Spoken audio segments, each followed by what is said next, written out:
রাত হয়ে যায়, সবাই খেয়ে ঘুমিয়ে পড়ে। তারপর সকাল হতে একটি বড় আম গাছ।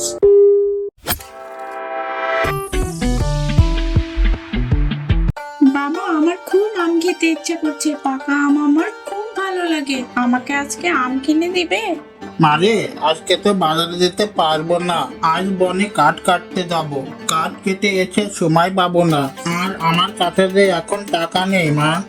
বাবা, একটা আম কিনে দিও। আমি শুধু আমের স্বাদ নিতে চাই। আম খুব মজাদার। ঠিক আছে মা, আগামীকাল কাঠ বিক্রি করে তোর জন্য আম নিয়ে আসবো। আচ্ছা বাবা, আমি কালকে আম খাবো। তুমি কাট কাটতে যাও। কই তুই গো গিন্নি, কোথায় গেলে? আমার কুড়ালটা আর খাবার দাও তো, একটু বনের দিকে যাই। শিয়ালিনী ঘরের ভিতর থেকে কুড়াল আর খাবার এনে দিল শিয়ালকে। শিয়াল কুড়াল নিয়ে বনের পথে হাঁটতে লাগলো, কিন্তু বিক্রি করার মতো শিয়াল ভালো কোনো গাছ দেখতে পাচ্ছে না। শিয়াল খুবই চিন্তিত হলো। হঠাৎ শিয়াল একটি বড় গাছ দেখতে পেল। সেই গাছটি শিয়াল কাটতে লাগলো। গাছ কাটতে কাটতে শিয়ালের খিদা পেয়ে গেল। তার সাথে যে খাবার ছিল সেই খাবার বের করে শিয়াল খেতে লাগলো।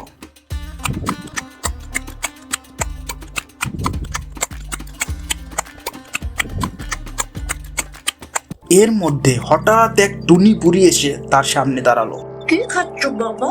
আমাকে একটু দাও, আমার যে খুব খিদে পেয়েছে।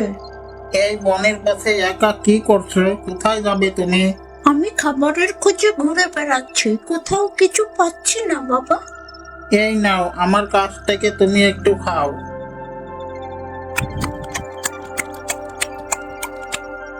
দুজনে খাওয়া শেষ করলো। বাবা, আমি বাগানের পথে হাঁটতে হাঁটতে এই আমের চারা পেয়েছি। এটি তুমি নিয়ে যাও। আমি এই দিয়ে কি করব?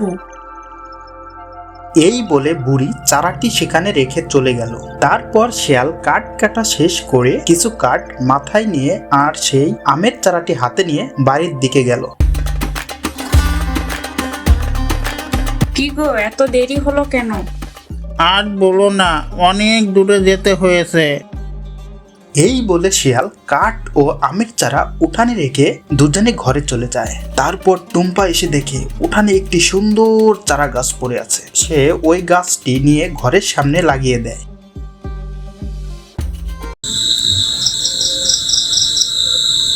রাত হয়ে যায়, সবাই খেয়ে ঘুমিয়ে পড়ে। তারপর সকাল হতেই শিয়ালিনী বাইরে এসে দেখে একটি বড় আম গাছ আর গাছ ভর্তি পাকা আম। কই তোমরা, কোথায় গেলে? এখানে এসো, কি অদ্ভুত কাণ্ড দেখে যাও।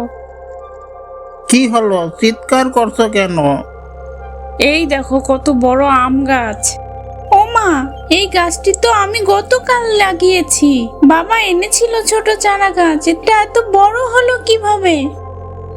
এই গাছটি তো একটি বুড়ি আমাকে দিয়েছিল।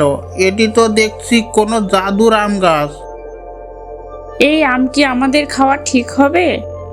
আমি খাবো, আমাকে দাও না একটা। একটি আম পেড়ে শিয়াল খেয়ে দেখলো। আম খুব মিষ্টি আর সুস্বাদু।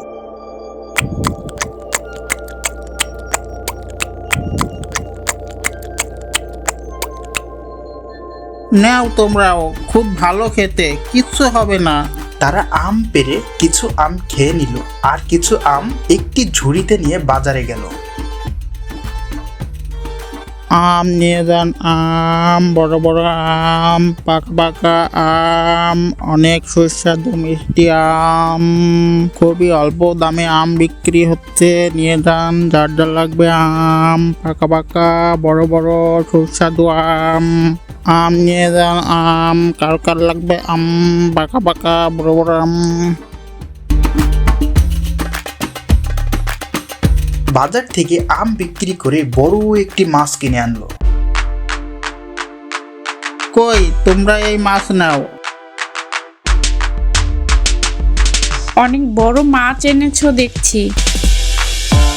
আজ খুব মজা করে খাবো, ভালো করে রান্না করো কিন্তু। মা, আমি একটু খেলতে যাব, আমার খুব খেলতে ইচ্ছে করছে। আচ্ছা যা টুম্পা, কিন্তু তাড়াতাড়ি ফিরবি, সন্ধ্যা হয় না যেন। টুম্পা রাস্তা দিয়ে হেঁটে যাচ্ছিল। হঠাৎ এক টুনির ছানা তাকে ডাক দিল। কি রে টুম্পা, কোথায় যাচ্ছিস? খেলতে যাচ্ছি রে, একা একা ভালো লাগছিল না। খেলবি তুই আমার সাথে? হ্যাঁ টুম্পা, খেলবো, কিন্তু আজ সকালে তোর মা ওভাবে চিৎকার করছিল কেন? আমাদের বাড়ি একটা জাদুর আম গাছ হয়েছে, সেই আম গাছ দেখে মা চিৎকার করছিল। কি বলছিস টুম্পা, আম গাছ জাদুর হয় নাকি? হ্যাঁ রে, অনেক মিষ্টি আম, খেতে খুব ভালো, অনেক পাকা আম হয়। এই কথা, আচ্ছা আয় আমরা একটু খেলা করি। দুজনে খেলা করতে লাগলো।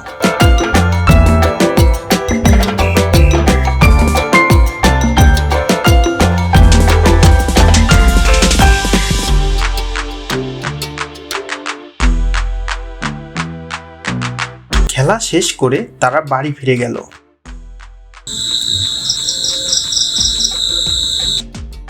রাত হলো। টুনির বাচ্চা তার মা টুনিকে নিয়ে টুম্পাদের আম গাছের কাছে গেল আম চুরি করতে। তারা অনেকগুলো আম পেড়ে নিয়ে বাড়ি গেল। সকাল হলো। আজ এত কম আম কেন? গতকাল তো অনেক আম ছিল। কি জানি মা, আজ সত্যি আম কম মনে হচ্ছে। এদিকে টুনি ও তার মেয়ে আম খাওয়ার জন্য সেই ঝুড়ির কাছে গেল। গিয়ে দেখে ঝুড়িতে কোনো আম নেই, ঝুড়ি ভর্তি পাথর রাখা। হলো মা, আমগুলো কোথায় গেল? তাই তো দেখছি, পাথর আসলো কোথা থেকে। চিন্তা করিস না, আজ রাতে আমরা যাব, তোর জন্য আম নিয়ে আসব।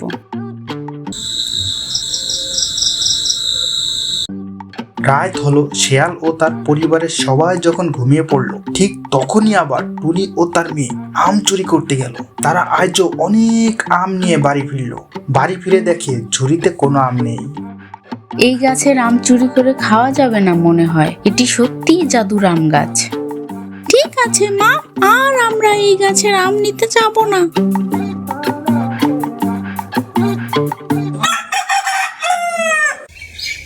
আজ আম অনেক ভালো দামে বিক্রি করতে পেরেছি। এই একটি আম গাছ আমাদের সকল দুঃখ দূর করেছে। তোমাকে যে বুড়ি এই গাছটি দিয়েছে, তুমি একবার তার কাছে গিয়ে ধন্যবাদ দিয়ে আসো।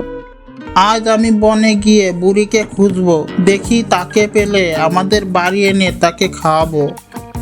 শেয়াল বনের পথে হাঁটতে লাগলো, কিন্তু বুড়িকে পেল না। শেয়াল হাঁটতে হাঁটতে ওই জায়গায় গেল যেখানে কাঠ কাটতে গিয়ে বুড়ির সাথে তার দেখা হয়েছিল। বুড়িকে যদি একবার পাওয়া যায়, কোথায় আর খুঁজবো তাকে। এই কথা বলতে বলতে বুড়ি সামনে এলো। কি হলো গো, আমাকে খুঁজছো কেন তুমি? বুড়িমা, আমি তোমাকে সত্যি খুঁজছি। তুমি কোথায় থাকো, আর তুমি কিভাবে বুঝে গেলে আমি তোমাকে খুঁজছি? আমি সব জানি বাবা, বলো তো আমাকে খুঁজছো কেন? বুড়িমা, তুমি যে আম গাছ দিয়েছো, সেই গাছের আম খেয়ে আর বিক্রি করে আমার দিন ভালোই কাটছে। সেদিন তো তোমাকে ভালো কিছু খাওয়াতে পারিনি, আজ তোমাকে খাওয়াবো। আমি এই গাছ তোমাকে দিয়েছি তোমার ভালো মন আর নিষ্ঠা দেখে। ওটি জাদুর আম গাছ বাবা, ওই গাছের আম কখনো শেষ হবে না, আর আমার খাওয়ার কোনো অভাব নেই। ভালো থেকো তুমি, বাড়ি ফিরে যাও বাবা। এই বলে বুড়ি উদাহ হয়ে গেল। শেয়াল বাড়ি ফিরে এসে আম গাছের সামনে দাঁড়িয়ে বলল, এই আম গাছ সাধারণ কোনো গাছ না, এটি একটি আশীর্বাদ। বুড়িকে পেয়েছো? পেয়েছি বুড়িকে। তিনি সাধারণ কোনো বুড়ি না, তিনি বলল এটি জাদুর আম গাছ। আমাকে তিনি খুশি হয়ে দিয়েছে। গাছটি যত্ন করো শিয়ালিনী। তা তো করবই, কিন্তু বুড়িকে একবার দেখতে পেলে ভালো লাগতো। তাকে আর পাওয়া যাবে না, এই গাছের মাধ্যমে তাকে খুঁজে পাবো। এভাবে তারা সময় কাটাতে লাগলো। তারা আম গাছের কাছে বসে দিনের বেশি সময় কাটাতো, আর তাদের জীবন সুখে শান্তিতে ভরে থাকলো। এদিকে টুম্পা সব সময় আম খেতে থাকতো আর খুশিতে নাচানাচি করতো।